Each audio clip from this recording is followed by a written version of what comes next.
channel Ngulik Horor.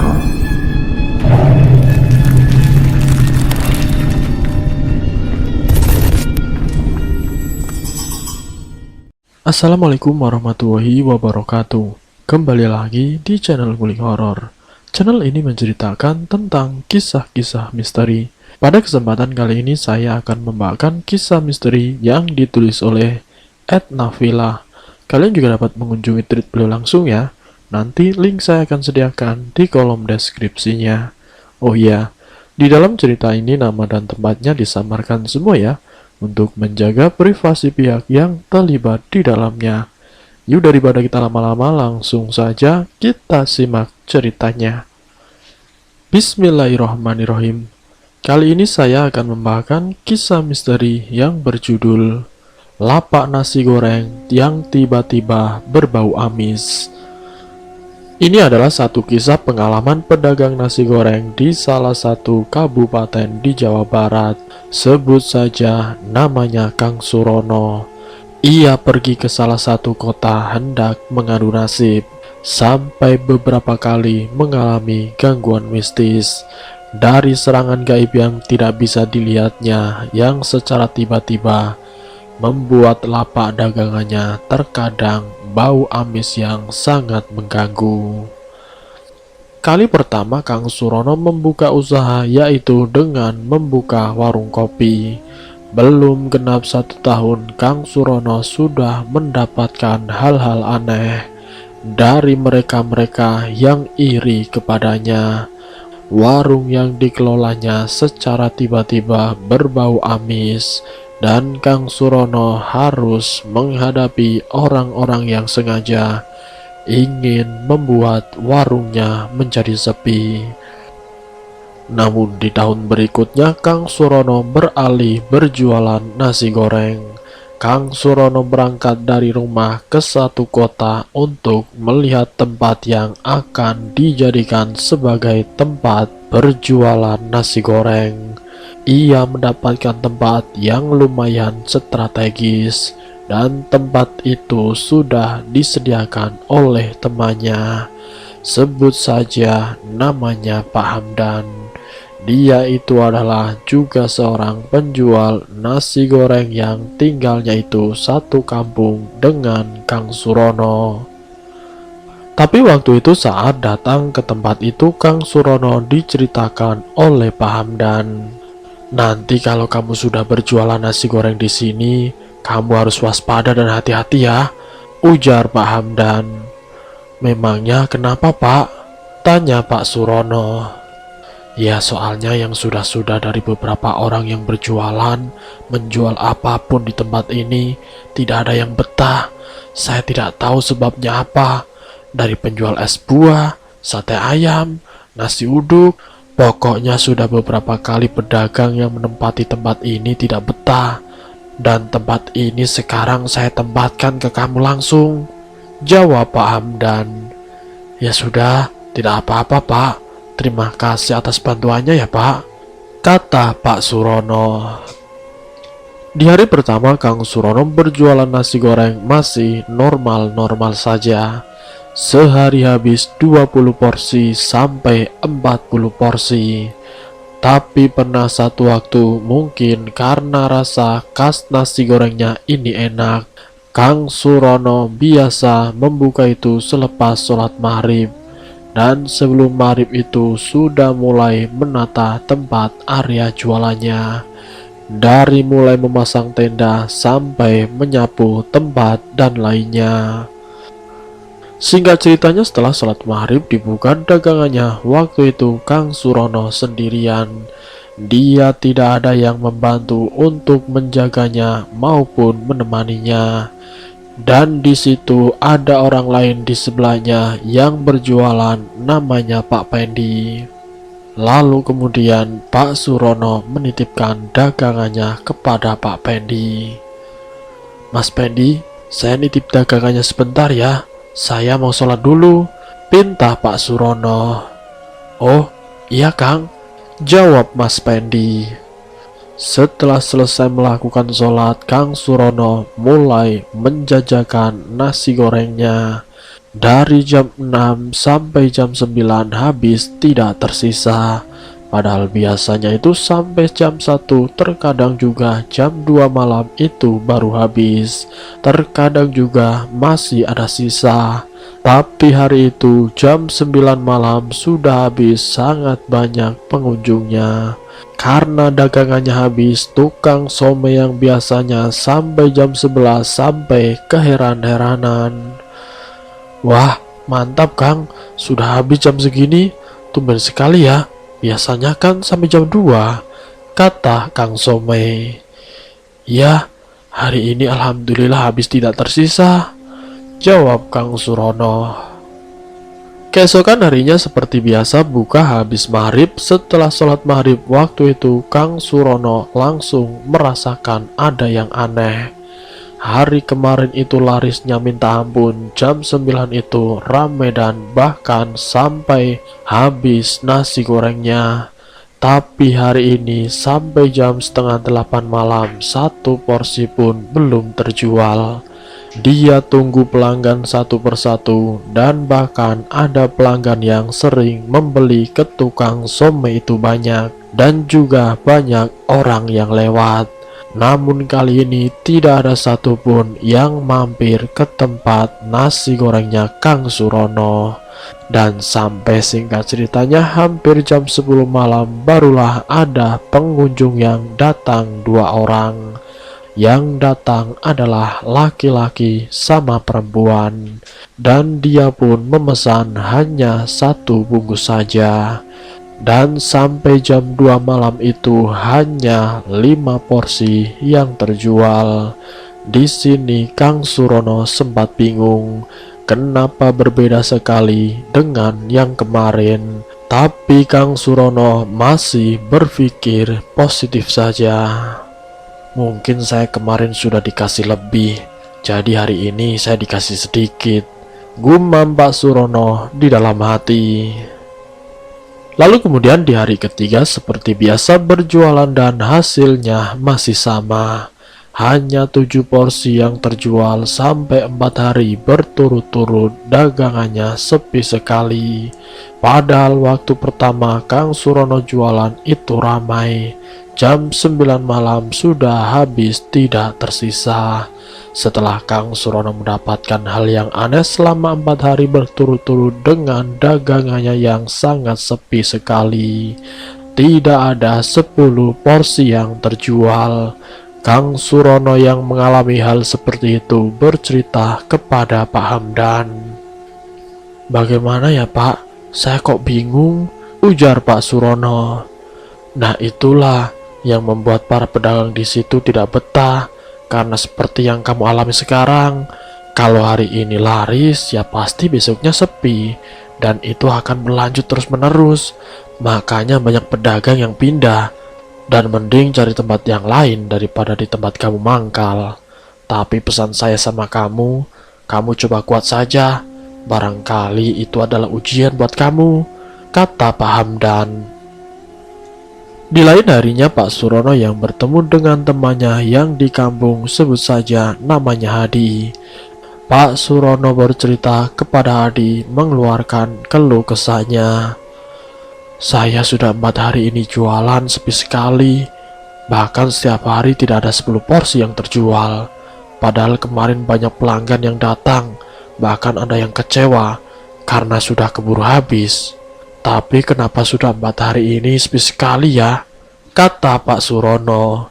Hadi yang mendengar ceritanya Pak Surono, dia pun melihat apa yang ia keluhkan. Dan di dalam penerawangannya, karena Hadi ini adalah seorang praktisi dan juga seorang ustadz, dia melihat ada yang ganjil dengan tempat di mana Pak Surono ini berjualan. Lalu kemudian Hadi pun menyarankan kepada Pak Surono, "Pak Surono, coba kamu taruh air garam sama dicampur dengan cuka. Taruh saja di warungmu. Nanti malam kalau memang di situ ada hal yang tidak benar, airnya akan berubah menjadi warna yang tidak semestinya. Namun kalau semisal tidak berubah ya alhamdulillah," pinta Hadi kepada Pak Surono. Singkat ceritanya, saran dari temannya itu dilakukan, dan hari itu Kang Surono tetap berjualan, namun hanya 10 porsi saja yang terjual. Pak Surono menaruh botol yang sudah diisikan air termasuk cuka dicampur menjadi satu. Keesokan harinya botol air dilihatnya dan ternyata keruh berwarna hijau seperti air comberan. Setelah melihat air itu, Pak Surono segera menelpon Hadi, dan Pak Surono menceritakan kalau airnya berubah menjadi keruh. Hadi pun menjelaskan kalau di tempat itu benar-benar ada yang tidak beres. "Saya minta tolong kamu datang saja ke sini," pinta Pak Surono. "Ya, baik, nanti saya akan ke sana," jawab Hadi. Saat Hadi datang ke tempat jualannya Pak Surono, ternyata ada sesuatu hal yang benar-benar membuat warung itu sepi. Terlihat jelas sosok dengan wajah yang rusak, dengan luka yang bernanah, termasuk kakinya kalau orang bilang itu borok atau seperti luka yang bernanah dan mengeluarkan darah. Karena sosok itulah orang-orang yang lewat enggan untuk mampir ke warung nasi gorengnya Pak Surono. Setelah melihat itu, Hadi berusaha untuk menetralisir dengan barokah doa, dibacakan ayat kursi, sholawat dan sebagainya, dan tidak lupa diberikan pagar gaib, yaitu dengan disiramkan air ke area tempat jualan Pak Surono, yang bertujuan agar terhindar dari hal-hal gaib semacam sosok tersebut. Setelah semuanya selesai berjalan normal kembali, tidak ada gangguan dan seperti biasa, hilir mudik orang lewat satu persatu mampir ke lapaknya Pak Surono. Malam itu juga dagangannya laris manis. Namun keesokan harinya Pak Surono kembali merasakan sepi. Sampai hal itu benar-benar membuat Pak Surono merasa tidak betah, karena dia merasakan tempat itu susah untuk berjualan. Terkadang laris dan tiba-tiba saja menjadi sepi. Hadi yang mendapatkan kabar seperti itu tidak mungkin juga harus bolak-balik ke Jawa Barat untuk membantu menetralisir pengaruh gaib yang sengaja menutup lapaknya Pak Surono. Namun Hadi mengajarkan beberapa cara untuk menetralisir agar lapaknya Pak Surono ini jauh dari pengaruh gaib. Setelah diajarkan, singkat ceritanya Pak Surono melakukan puasa, Pak Surono melakukan sholat malam dan sebagainya. Saat Pak Surono sedang menjajakan nasi gorengnya, dia itu seperti melihat ada orang yang sengaja menaruh sesuatu di depan warung nasi gorengnya. Orang itu membawa batang dan daun kelor yang seperti dicambuk-cambukan atau ditarik dari ujung jalan sampai di depan warung Pak Surono. Pak Surono pun langsung bertanya-tanya apakah orang itu yang sengaja membuat warung ini sepi. Tapi Pak Surono masih tetap berpikir positif. "Yang penting saya tidak apa-apa. Saya tidak bersekutu dengan iblis, tidak bersekutu dengan siapapun selain Allah SWT." Kang Surono yakin dan percaya segala pertolongan dan perlindungan hanya milik Sang Pencipta. Singkat cerita, setelah berbekal pengalaman dan pengetahuan dari Hadi, walaupun diserang sampai beberapa kali, tetap membuat warung atau lapak nasi gorengnya Pak Surono tetap bertahan. Setelah hampir genap 1 tahun, Pak Surono berjualan di tempat tersebut.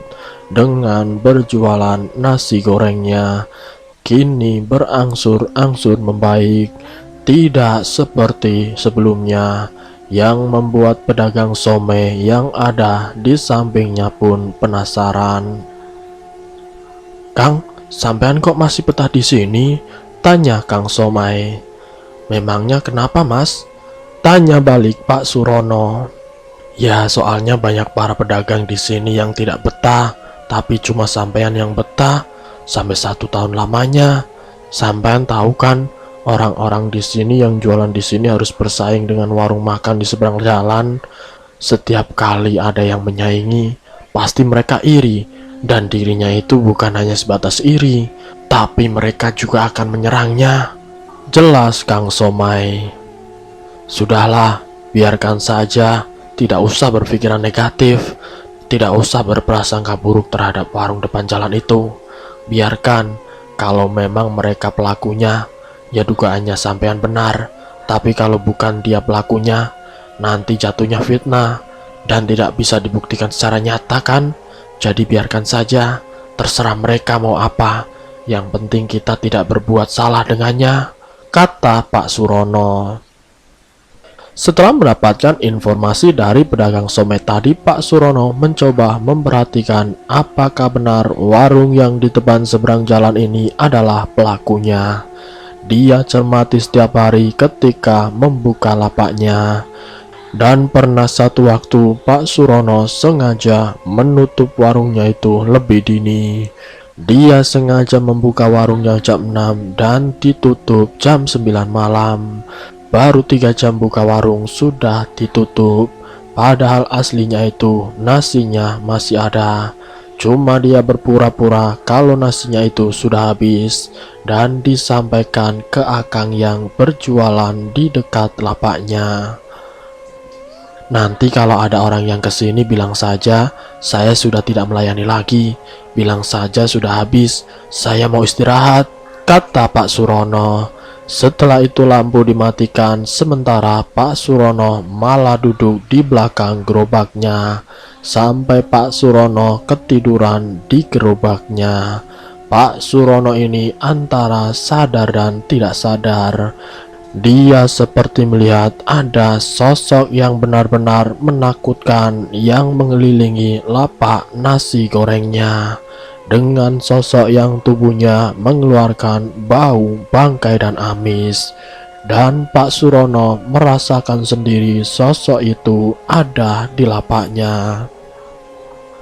Setelah mengumpulkan nyawa akhirnya tersadar terbangun tapi tidak bisa melihat apa-apa. Tidak bisa melihat sosok itu sama sekali tidak ada. Sosok besar hitam yang menakutkan itu dicari tapi hanya bau amis sangat menyengat. Sampai Pak Surono ini berpikir kalau ini pasti ada orang yang sengaja ingin membuat lapak nasi gorengnya bangkrut. Jam 2:30 dini hari, Pak Surono langsung bergegas lari ke musola untuk melakukan sholat malam. Setelah melakukan sholat malam, Pak Surono ini mendapatkan petunjuk kalau dirinya ternyata memang diserang oleh orang yang iri dengannya. Lalu dia langsung teringat akan cara bagaimana mengembalikan kiriman barang yang tidak benar atau bisa dibilang mengembalikan santet. Dengan membaca sholawat dan dengan meniup air yang sudah disiapkan dari kolam yang ditaruh di botol aqua kecil. Setelah air itu sudah dibacakan doa, disiramkan ke area tempat jualannya. Setelah disiramkan beberapa kali, Pak Surono sudah tidak lagi mencium yang namanya bau amis. Pak Surono sudah tidak lagi melihat sosok yang benar-benar menakutkan di mimpinya tadi. Keesokan harinya Pak Surono seperti biasanya berjualan dan langsung melayani pelanggan yang datang silih berganti. Dan malam itu jauh lebih laris dari yang kemarin. Satu tempat nasi besar itu habis dalam waktu 2,5 jam. Sampai Pak Surono kelelahan karena tidak pernah berhenti atau tidak istirahat dari habis sholat maghrib sampai selesai sholat isya. Di balik larisnya warung nasi gorengnya Pak Surono, ternyata ada sesuatu yang terjadi di warung seberang. terdengar kabar kalau pemilik warung makan itu jatuh dan terpleset di samping sumur, yang membuat pemilik warung itu sampai kakinya terluka parah. Waktu itu Pak Surono diceritakan oleh temannya yang kebetulan dia membantu mengangkat tubuh dari pemilik warung itu, membantu memapah, tapi akhirnya itu seperti kaki yang sudah lama luka. Waktu itu ya Kang, saat saya sedang mau ke seberang, istri dari pemilik warung itu berteriak meminta tolong. Saya yang kebetulan lewat mampir, dan saya menanyakan, "Kenapa Bu? Ada apa?" Dan ternyata pemilik warung itu jatuh terpleset di samping sumur. Saat saya membantu berdiri dan memapahnya, itu kakinya seperti sudah membusuk dengan bau amis dan mengeluarkan nanah, Pak. Pak Surono yang mendengar cerita dari temannya berpikir apakah ini benar dia adalah pelakunya. Soalnya dirinya pernah melakukan sesuatu, yaitu mengembalikan santet atau kiriman. Singkat ceritanya, setelah kabar itu beredar, pemilik warung itu tutup tidak berjualan beberapa hari. Dan dari pengakuan istrinya, dia itu tidak sanggup menjaga suaminya karena baunya sangat menyengat, bau amis, bau bangkai, semuanya menjadi satu. Sudah pernah 4 kali didatangkan dokter spesialis ke rumahnya, namun katanya luka yang dialami oleh suaminya bukan sekedar luka koreng atau luka luar, tapi luka itu sangat parah yang terus-menerus mengeluarkan darah dan nanah yang sangat bau amis. Sampai akhirnya warung yang dimilikinya tutup karena takut para pelanggannya mencium dan mengetahui apa yang dialami oleh suaminya. Pak Surono yang mempunyai niat baik, dirinya mencoba untuk mendatangi, menjenguk pemilik warung seberang itu. Di sebuah rumah yang berukuran sedang, Pak Surono mengetuk pintu rumah tersebut. "Assalamualaikum, permisi." "Waalaikumsalam." "Iya, sebentar." "Oh alah, Pak Surono, silakan masuk Pak." "Ada apa ya Pak?" kata wanita itu. "Ini Bu, ada sedikit bingkisan dari saya. Maaf, saya cuma bawa nasi goreng 2 bungkus untuk Bapak sama Ibu," ujar Pak Surono. "Oh, iya Pak, terima kasih," jawab wanita itu. "Warung Ibu sudah beberapa hari tidak buka, kenapa ya Bu?" tanya Pak Surono. "Bapak belum sembuh dari sakitnya Pak," kata wanita itu. "Memangnya Bapak sakit apa Bu?" tanya Pak Surono.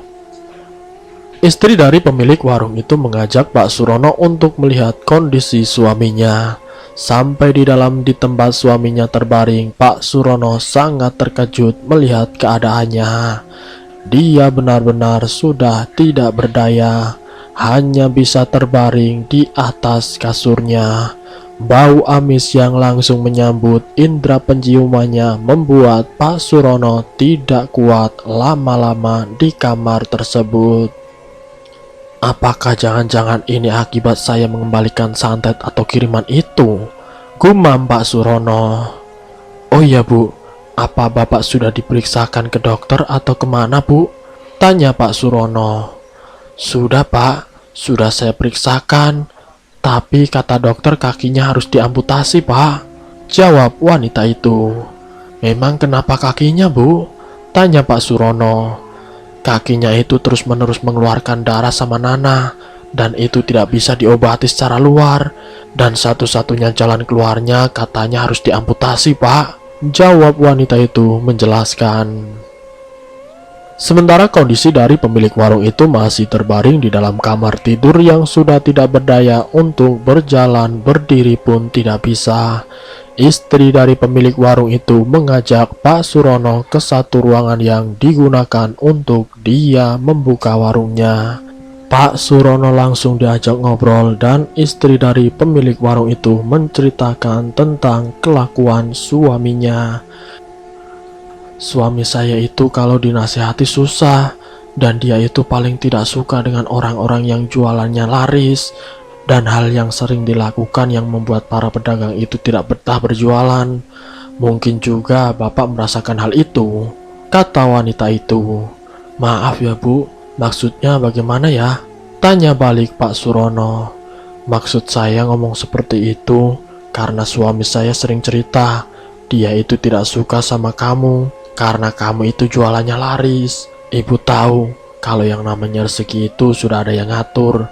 Tapi saat ibu bilang dan mencoba untuk menasehati, ibu malah kena marah. Dan tampaknya sekarang suami saya seperti itu.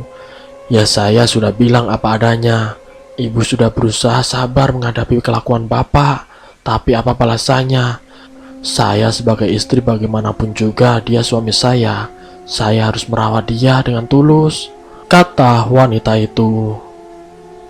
Pak Surono yang mendengar pengakuan dari pemilik warung itu langsung terkejut. Ternyata di balik sepi dagangannya itu ada orang yang selama ini nakal dengannya. Dari bau amis yang sangat mengganggu, bau bangkai, bau busuk dan sebagainya, itu ternyata adalah ulah dari pemilik warung seberang jalan.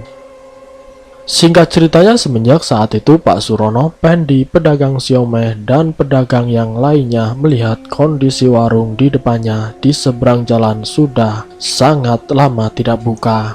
Pak Surono pun mendengar kabar kalau ternyata suami pemilik warung itu meninggal dunia.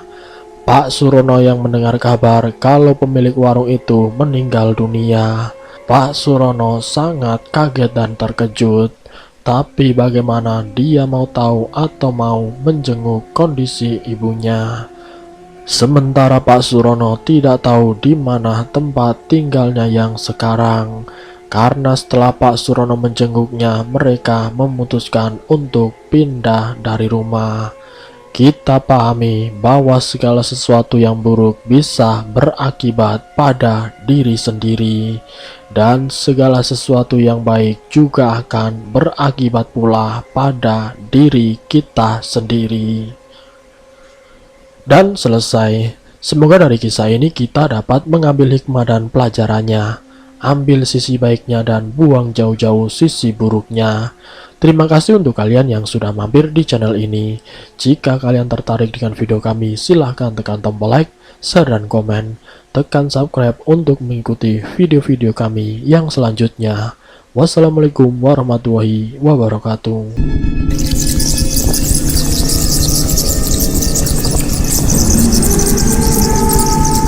Selamat datang di channel Ngulik Horor.